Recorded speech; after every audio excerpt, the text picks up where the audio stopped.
October 24th, 79 AD. Vesuvius explodes. The sky above Pompeii turns black at 1 in the afternoon. Within 18 hours, 2,000 people will be dead. The city will be buried under 17 feet of ash. And the survivors?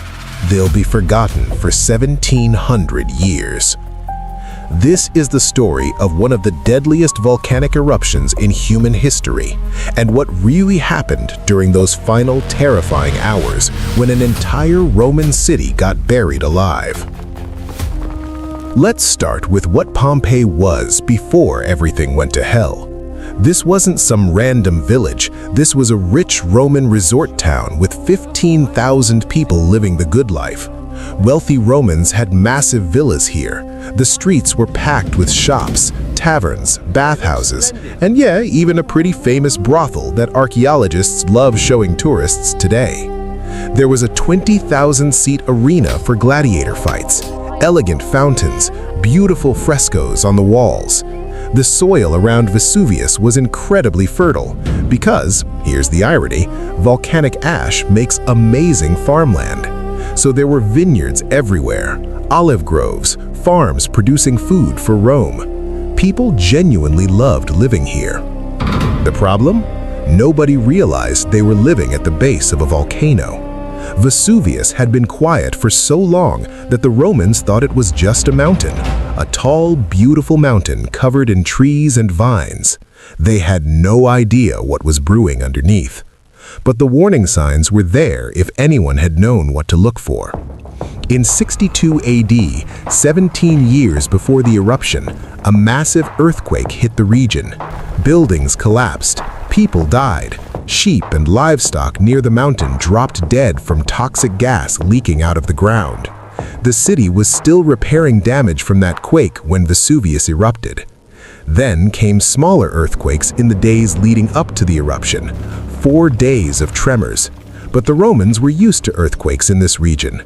Pliny the Younger, the guy whose eyewitness account gives us most of what we know, said people weren't particularly alarmed because earthquakes were frequent in Campania.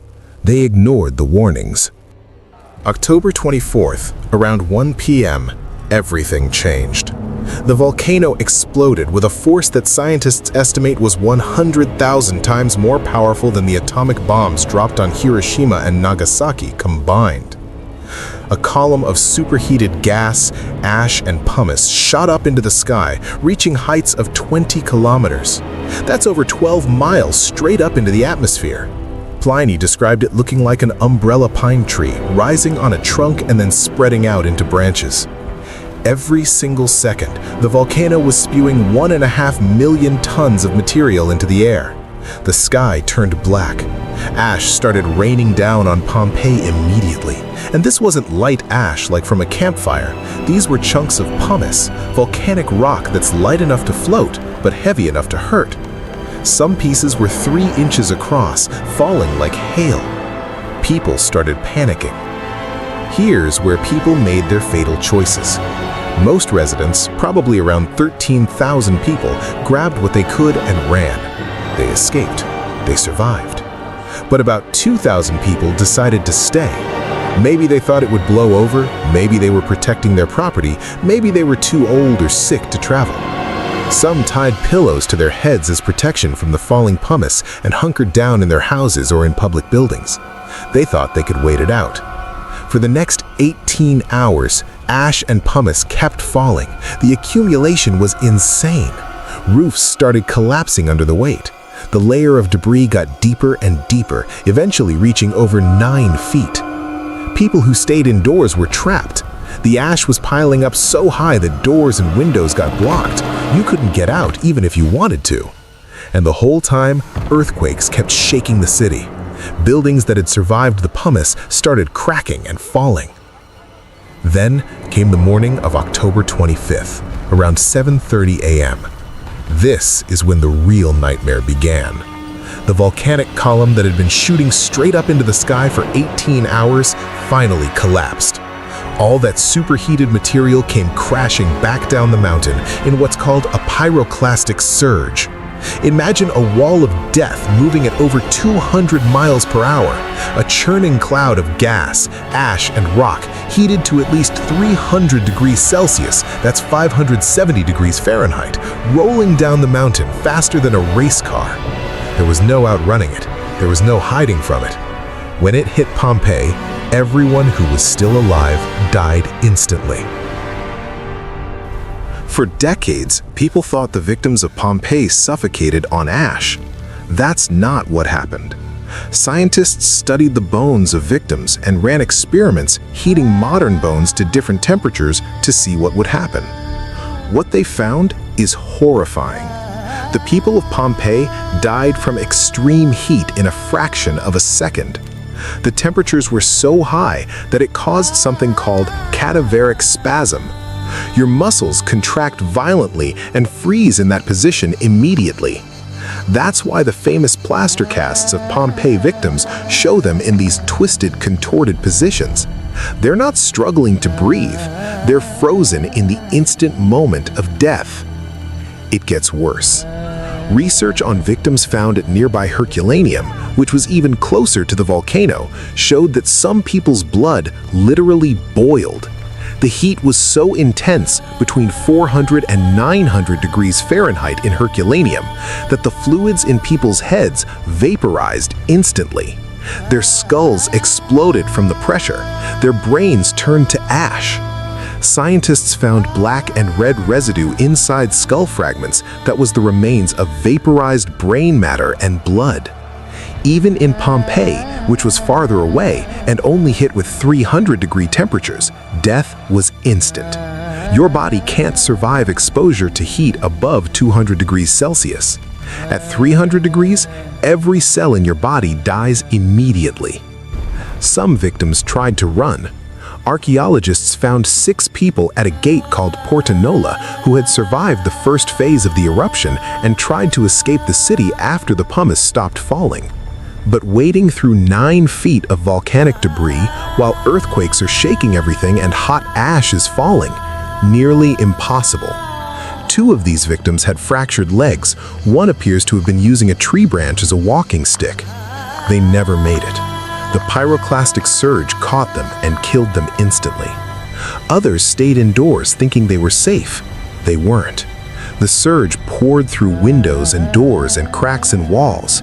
Even people sheltering in stone buildings died. The heat penetrated everything. The city got hit by multiple pyroclastic surges over the next several hours. Each one added more layers of ash and debris. By the time it was over, Pompeii was buried under 14 to 17 feet of solidified ash. Nearby Herculaneum got buried under 60 feet. The coastline changed, the sea pulled back, trees were flattened for miles. Everything was gray and dead. When survivors came back days later to look for valuables, the city was unrecognizable. Many didn't even know where their houses had been. The Roman government never rebuilt Pompeii. Too much damage, too many dead, and probably too traumatic. People just left it buried and moved on. Within a few generations, the exact location of Pompeii was forgotten.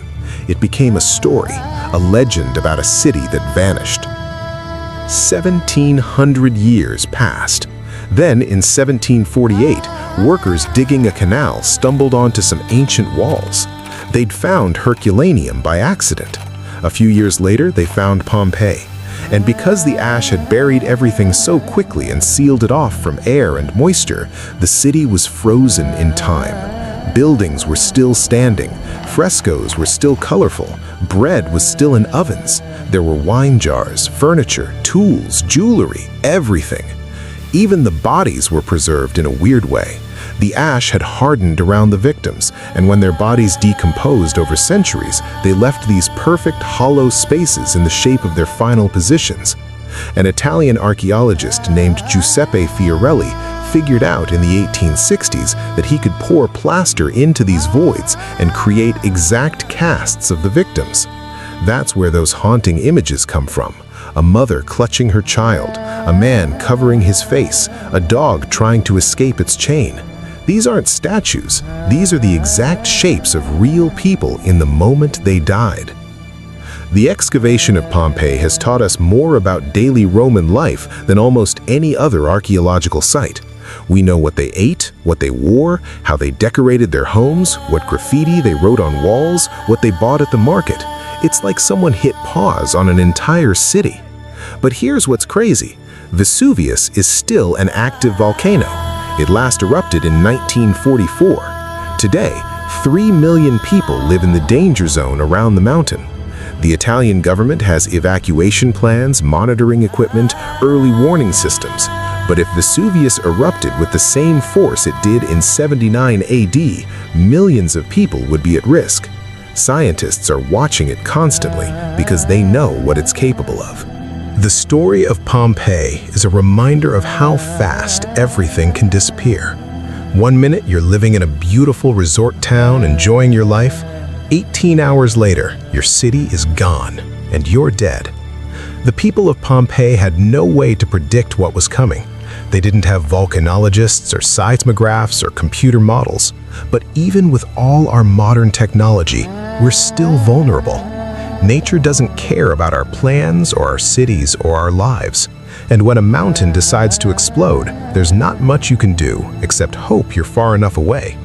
The victims of Pompeii never stood a chance, but their tragedy gave us something incredible. A perfect snapshot of ancient Roman life preserved forever under volcanic ash. A city frozen in time that lets us walk through streets that haven't changed in 2,000 years. And a stark reminder that the Earth is powerful, unpredictable, and sometimes absolutely merciless.